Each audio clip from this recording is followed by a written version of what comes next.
So we learned yesterday on the Willis Report, small business owners in the Gulf region are actually praising the BP claims process. Believe it or not, their beef, it turns out, is with the Small Business Administration. That's the federal government.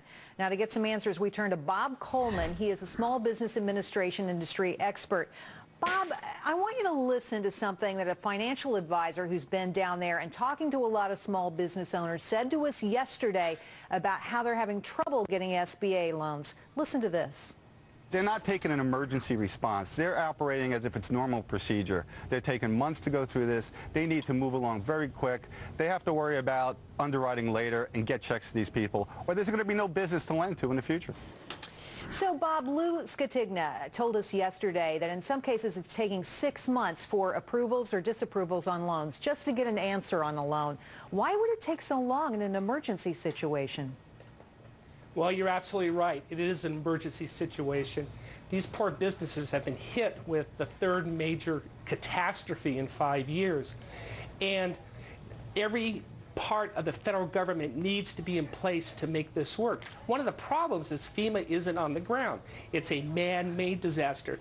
And the way that it's structured is a lot of these referrals are funneled through FEMA directly to the SBA. Bob, why do they need FEMA on the ground? The SBA has all kinds of experts. They have SCORE, which is an entire arm of the SBA that goes out and talks to regular people about how to spend the loan money. I mean, it seems to me the SBA should be able to handle this on the ground.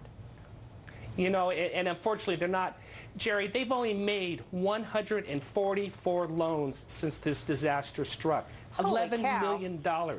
Yeah, that's ridiculous. Come on, this should be part of the emergency response. I mean, absolutely. Not too long ago we had Governor Huckabee on, and he said FEMA should be involved. Why isn't FEMA involved? I realize it's a man-made disaster, but at the end of the day, let me tell you, the experience of it for folks on the ground is a disaster of any sort. Yeah, and why you need them, it helps funnel the referrals. They're there with the ATM cards. They can do the initial cash grants. SBA is not set up for that. They're set up to make loans. And unfortunately, making loans requires what? A lot of paperwork. Now, when you're talking to SBA, Bob, can't we figure that out? Can't we figure that out, though? Isn't there a way to make that happen?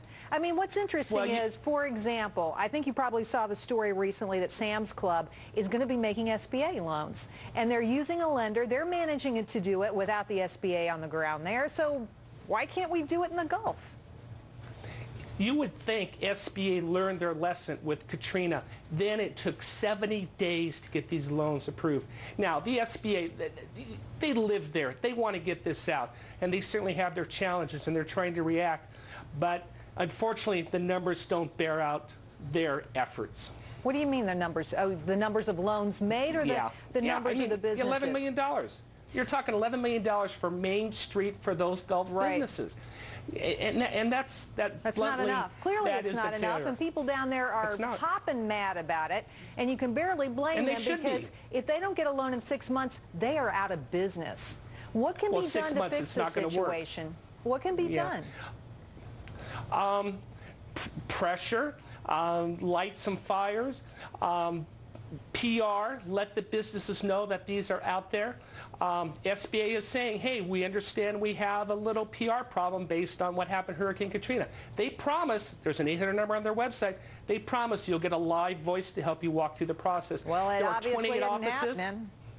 I mean, clearly here's what I've read, Bob, from experts from the SBA and others talking about why this loan process is so difficult and what's going on there. Apparently, people aren't meeting their standards for loans. Well, I got something to say to you. If you're in the middle of a disaster, you don't have business, you don't meet loan standards. I mean, there has to be some kind of stopgap here. There has to be some willingness on the part of the SBA to step across that gap and help those folks out. Haven't they done it before? Can't they do it again? Based on the past performance, it was very difficult. Again, you're talking 70 days. They don't have exactly a strong track record of getting these out in 7 to 10 days. Jerry, we're in a situation where you have these restaurants, they're dying on the vine because the tourists aren't coming. This is their primary season, July, August. That's when they need to put seats in the chairs. Again. These businesses will be done. They won't be around next year. They won't be back. They will be out of business. These people will leave the region. And for the federal government not to do what it should be doing, I mean, this is business that they already conduct. SBA makes loans all the time. Why they wouldn't do it in this region now, it makes no sense to me. Yeah, and they're doing it just in a very minuscule amount, unfortunately, for that region. Bob Coleman, thanks for coming on with us today. I appreciate it. Thank you very much, Jerry. Thank you. Next on the Willis Report,